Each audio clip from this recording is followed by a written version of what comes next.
What's up, mobile gamers? It's Dronzer Gigs back with another T3 video.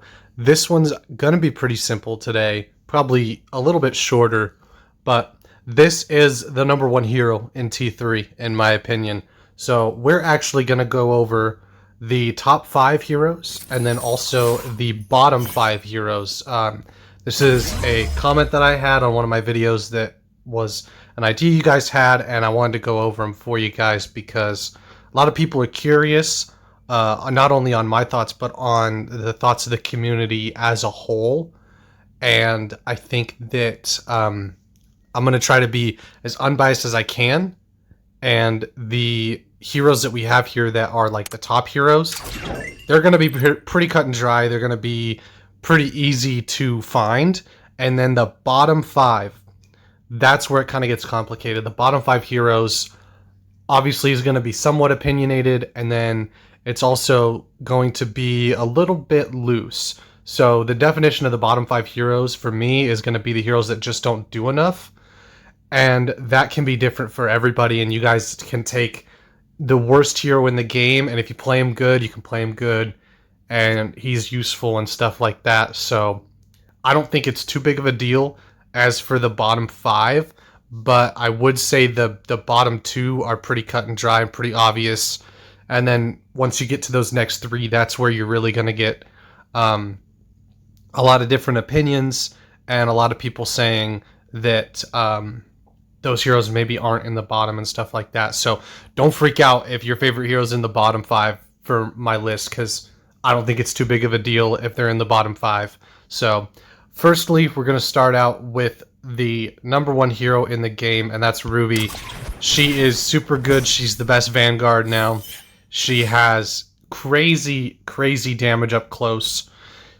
She has a stun, which gives a lot of utility, and then you also have that shield, and the shield is huge because the shield gives damage mitigation if you have the passive. Right, so you have 10% damage mitigation, and then if you're the only tank, you have another 20% damage mitigation. So you can take 30% less damage with barriers that have almost as much health as your average hero, and there's 3 of them.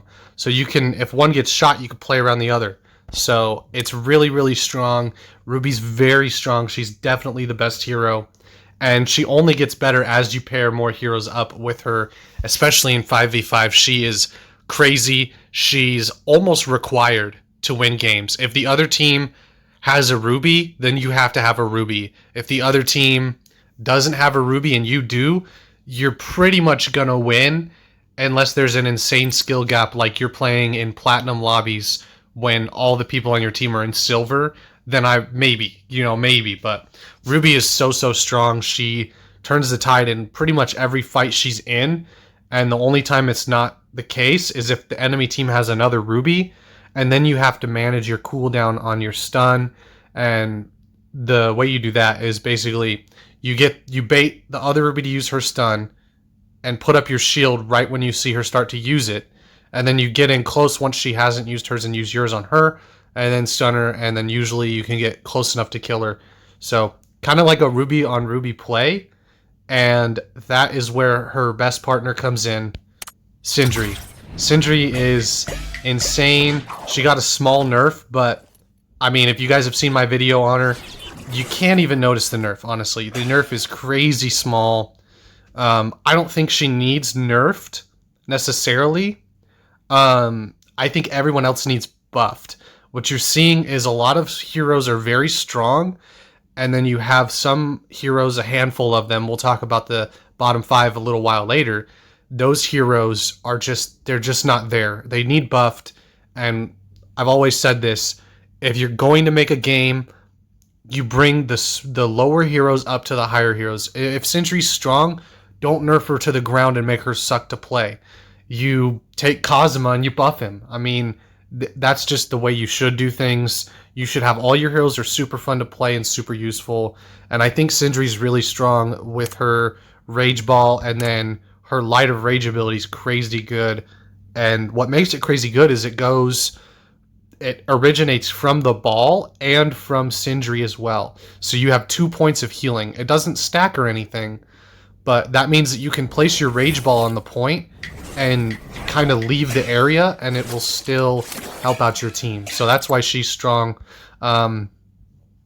Basically, we got 3 more. We'll try to go a little faster here because some of these heroes are pretty simple. Osos is almost always going to be the best because he can one-tap almost any hero in the game except for the Vanguards. And then it's like if they've already lost some health, or maybe you shoot twice or something like that, then he can one-shot them. So if the Sindri gets a couple shots in on the Ruby, then the Osos can headshot them. So a lot of the time, those tanks are not going to be at full health, and taking a tank down to 1 to 2 shots from an average hero with Osos on a headshot is absolutely incredible. Like, to bring a Ruby down from her 8,000 health down to like 500 or something like that, even though you didn't kill them, the assist that you're going to get is so helpful and so unique that he's always going to be in the top. There's no way for Osos to ever lose his top spot as a damage dealer, because if you nerf him so that he's not as strong, no one's going to play him because his headshot damage is the only thing, pretty much the only thing keeping him in the game. If he had his teleporter still, then I would say the teleporter's keeping him in the game, but I imagine they're going to nerf the teleporter when they balance the second abilities. You guys already know this is coming. Gatlin is another of the top 5. Her damage is absolutely incredible, and there's only like a few heroes that can counter her, and Gatlin is a perfect counter to Ruby. She is the only hero that can burn through shields almost instantly, and that's huge. A lot of heroes can't do that, and if they can get through a shield, it takes them way too long, and Gatlin's damage is absolutely busted. It's insane. I personally feel like they should have, if they nerf her, which they probably will, they should nerf her abilities and her damage and give her back the movement buff. That's what they should do, because it will make her way more balanced in general. She won't be as one-sided of a hero, and then she won't do as much damage, which will also nerf her pick rate. So she'll be a higher skill cap hero, because right now, let's be honest, all you do is you find a good spot that has a good line of sight to the main area or the objective. You take your restriction lifter, you use it, and then you have infinite ammo and you mow down everybody. The only thing that can really stop a Gatlin is an Osos if he headshots her in time, or a flanker. Hua Ling can kind of headshot, but I don't think she's as strong as she used to be, and I don't think she's even top 5, and you guys are going to be freaking out about this. Number 5 is Labula. Now, I know I don't have a video out for him yet, but I did make sure to play him for 1 or 2 games, and I am completely turned around on Labula. I used to hate him. I used to be like, he doesn't fit my playstyle. He doesn't do enough. He's not, like, he has a support ability, but it doesn't work well. And now, he's insane. The Eternal Generator can save a match for a team. Just one pop of the Eternal Generator, while, like, say a Ruby pops her ult, or a Gatlin is about to get your healer or something like that. If you pop that ability with Labula, your whole team lives. And you can still do damage outside of the area of effect. So you can still kill your enemies, and they can't kill you, and that's huge. And his shots already heal from the first ability that he has, the Bouncing Spores, but his regular gun heals as well. And that's crazy, crazy, crazy, crazy. He is so, so good. He's absolutely the most slept on hero. And those are the top 5 in my opinion. You guys can let me know what you think down in the comments, obviously. And I will say, as far as the top 5 goes, if you want to put Skady in there, you want to put Hua Ling in there, I mean, all the power to you. It's not that big of a gap. There's a few heroes like Ruby and Gatlin where the gap is huge, but, you know, heroes like Sindri, Labula, and Osos, the gap is not that big, and it's not like, oh my god, they're busted, you have to use them.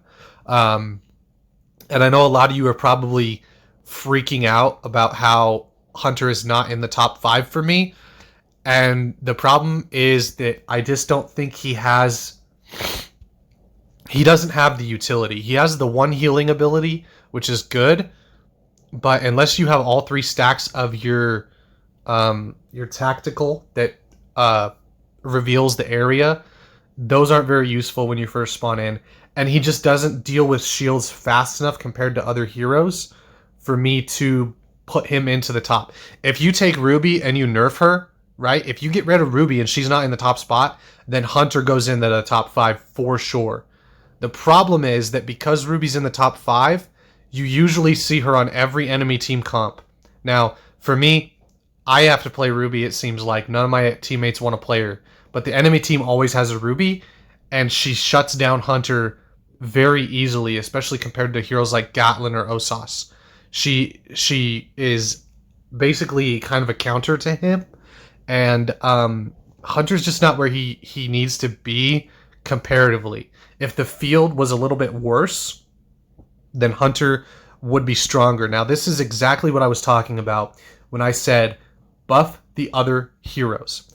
Hunter was very, very strong, and instead of nerfing him, which they shouldn't have done, and I'm glad they didn't, they buffed a lot of the other heroes, and now other heroes are just as strong, if not stronger, than Hunter, and that was a very good decision. I know a lot of you guys are like, well, Ruby needs nerfed or whatever. She is pretty close to where she needs to be. She could maybe have a health nerf, or a shield health nerf as well, but she's pretty strong in the right team comp. If you get a Ruby isolated and you're playing Labula, she doesn't really stand a chance unless she's able to stun you up close, and then if she misses that stun, she's done. So I think she's decently balanced. She might need a small nerf, but overall, those are the top 5 heroes, and you guys are going to freak out when I say this as well. Vincent is bottom 5, and so is Victor, and so is possibly Judix. We'll talk about the first 2, and then we'll make sure that my top 5 is, or my bottom 5, I should say, is solidified. Vincent is pretty much garbage. If you play him right in 5v5, he's kind of good. But the problem is that it's very obvious when a Vincent is coming at you. And it's also very hard for him once he's shot. If you notice him at all, he's done. Because when he like cloaks and then decloaks, the cooldown is too long for him to actually get any kills. And I understand that they're trying to balance him, but what they need to do is they need to go further on his second ability. So his second ability, if you guys didn't know, is this one, I think. Yeah, cast a mirror image that moves forward. I don't know if that is as Vincent. I haven't seen it from the other angle, right? If the clone looks like whoever you're disguised as, that's good. What they should do is when you send out a clone, you hit the button again, and it mimics your movements. So if you go left, it goes left. It doesn't need to shoot or jump or anything like that, but if it goes left, you go left. If you go right, it goes right. And that would be absolutely huge. It would make him usable, because the problem is the clone just runs forward, and there's very little ability for you to get behind people if the clone moves forward like that, because they're just it's almost instant, and it's very easy to see, and it just sucks because it's a good idea, but what they need to do is they need to take a page from Apex and make him work like Mirage. That's what Vincent should be, is the T3 version of Mirage from Apex Legends. That's what they should do. And honestly, if they did that, it'd be huge. They could even copy his ultimate ability where he sends out a bunch of clones and not make him invisible, which is actually what he used to do. Mirage from Apex Legends used to turn invisible for his ultimate, and they changed it. So I think they should literally copy Apex. I know you can get sued for that or whatever, but I'm sure there's a way they can do it that goes around copyright, and it would make him usable but not broken, because if you pay attention, you can stop him. And that's what they need to focus on, instead of buffing his gun's damage or something weird like that, which I don't think they'll do. I think they'll probably leave him as is. The next hero that's on the bottom is probably going to be Victor, and you're going to see a lot of flankers in the bottom. So we'll go to Victor right quick. He is the worst Vanguard by far. All the other Vanguards have some sort of ability that makes them useful. The only saving grace for him at all is his ultimate, and it's kind of only good for one moment, and it doesn't return very fast. It's pretty self-explanatory. Victor is bad, and he's just a bullet sponge at this point. They need to buff his second ability and give him more tackle charge. He gets 2 charges and it doesn't go far enough, in my opinion. It should stun at least once, or maybe do a little bit more damage. But his well built, the HP restore is nice and the damage mitigation is 70, but I just don't think it lasts long enough. It should last longer because he doesn't have any way of protecting himself like all the other Vanguards do. All of these guys now have a shield, and Fort even has like a fortifying ability like Victor does. And Victor does not have a shield. And even though Victor and Fade are both dive Vanguards, which means they dive into combat, Fade is better at it, and he also has a shield, and he also gets his tactical cooldown faster when he's taking damage. So everything that Victor wants to do, Fade actually does and he's better at. So that's why Victor's in the bottom. That puts us at 2. And then we're going to talk about the flankers. Now, for me personally, I would put Aletta in the bottom for me, because I suck with her, right? But she's not. She's not in the bottom. I think it's Kazuma. Kazuma and Ya are definitely in the bottom. And then honestly, I think we're going to go Chemist or Iris for the other ones. So we have 2 right now, and I think we're gonna almost do like a bottom 6, if you will. We're not gonna put Judix in there. I think she's too useful. She has a lot more utility in her kit, and so she doesn't do as much damage as I'd like her to do, but her utility makes up for that. So it's almost like a bottom 6, because these last 4 are very switchable, very opinionated. Kazuma needs more health. He needs more health. This is max level Kazuma, by the way. He's only got like 5,000 health. So, you know, he gets 1 shot by some heroes and 2 tap by most. He does not have enough health to do what he needs to do. And the same it can be said for Ya. They all have similar health levels. I'll show you guys. So all my heroes are level 10. And most of them have the same health level, right? The problem is that these heroes don't have a way to get away. Aletta does, Shell does, Johnny kinda does, Diggy has a way to get away, Vincent's just bad, and Ya doesn't have a way to get away. Her little dash, even if you use it defensively, does not go far enough. So she is automatically in the bottom. You can play her at a high level though. The reflectability is decent, and her ultimate's still awesome.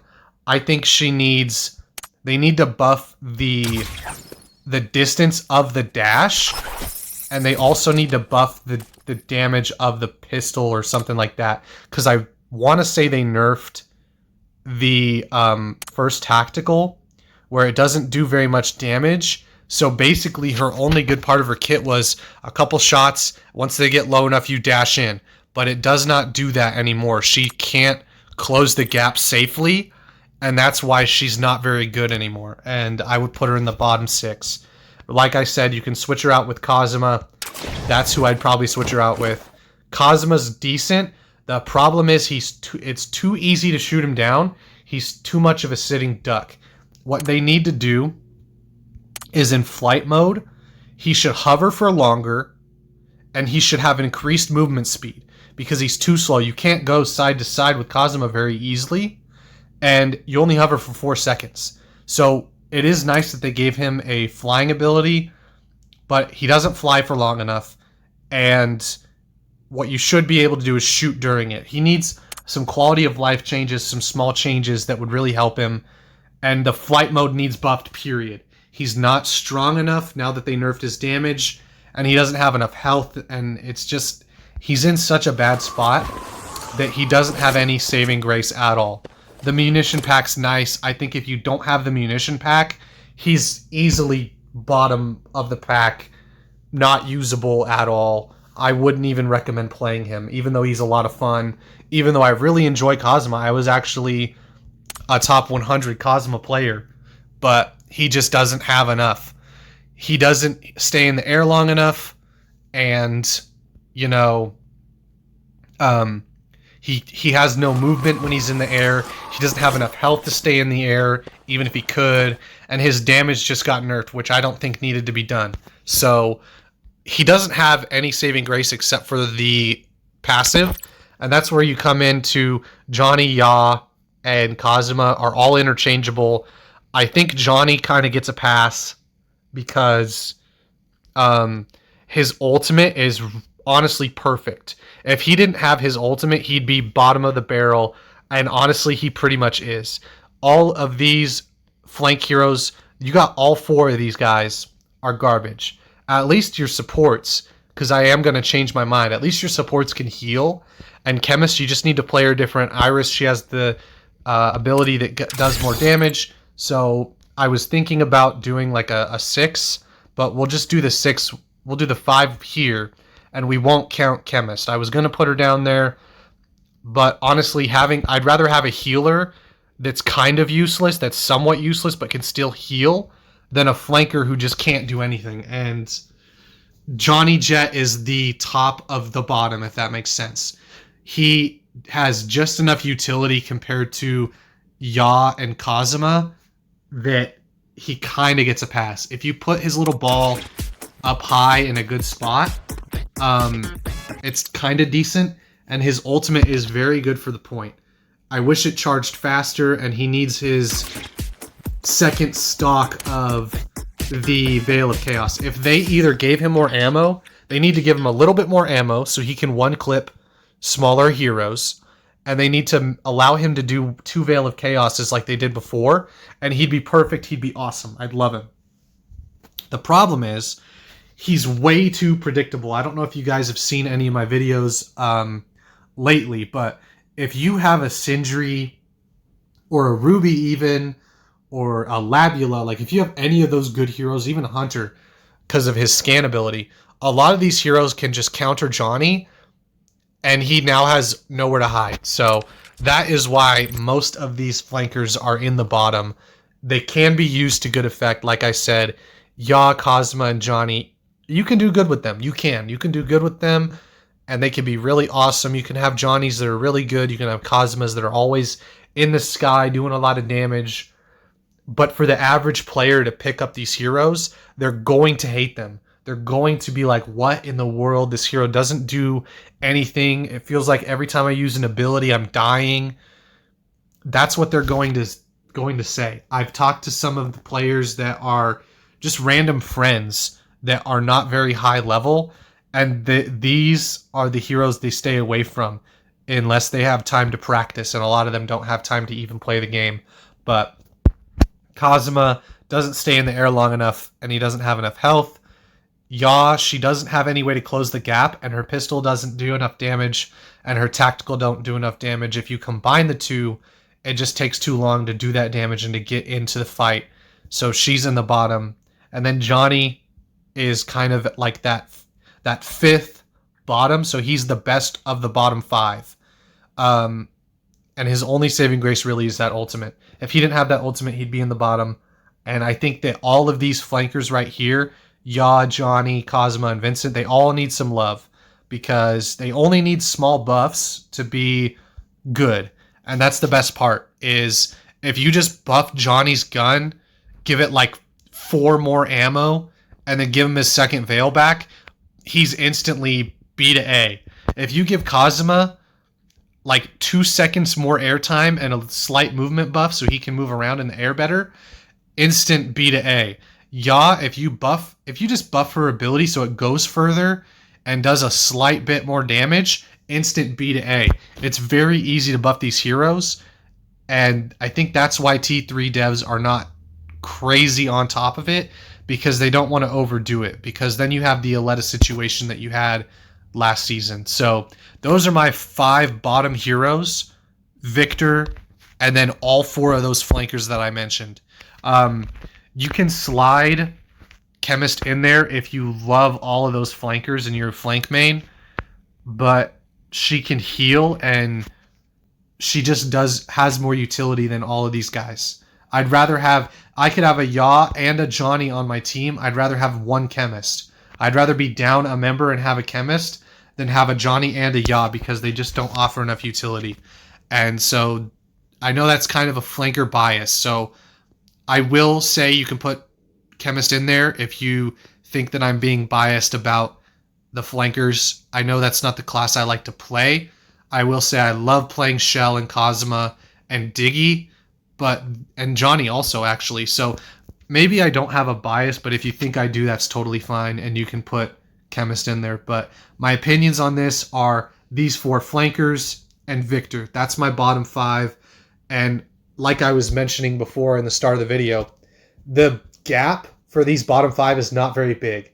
They only need slight buffs, and then almost all the heroes are going to be B, at least, if you make a tier list. Maybe C because Vincent's just garbage and Victor's just garbage, but these other flankers like Yaw, Johnny, and Kazuma, they're right there. They're right on the precipice of being a good, usable hero that doesn't need buffs or nerfs. And I think that a small change to a part of their kit would be very, very good and much wanted by the community. So let me know your guys' thoughts on this.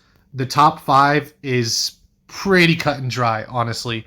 I don't think you'll have any problems with it, but I know a lot of you guys are going to be like, your bottom 5 are just not very good, and maybe they're not very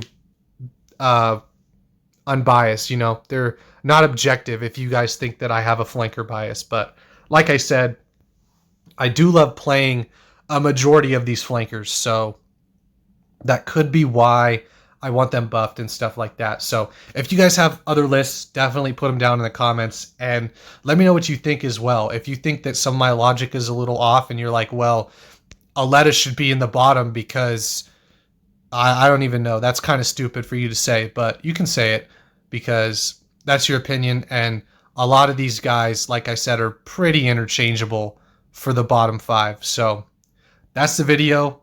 No gameplay in it. We're just talking. So we'll see you guys in the next one, and we'll have some gameplay in that one. Probably doing a Labula video. Let me know what you guys want for the next video as well. If you want a Labula video, or if you want like a Victor video, I could even do a Victor video. So leave your thoughts in the comments about the list that I gave you, the top 5 and the bottom 5, and then also what you guys want to see in the next video as well. So we'll see you guys on the next one. Peace out.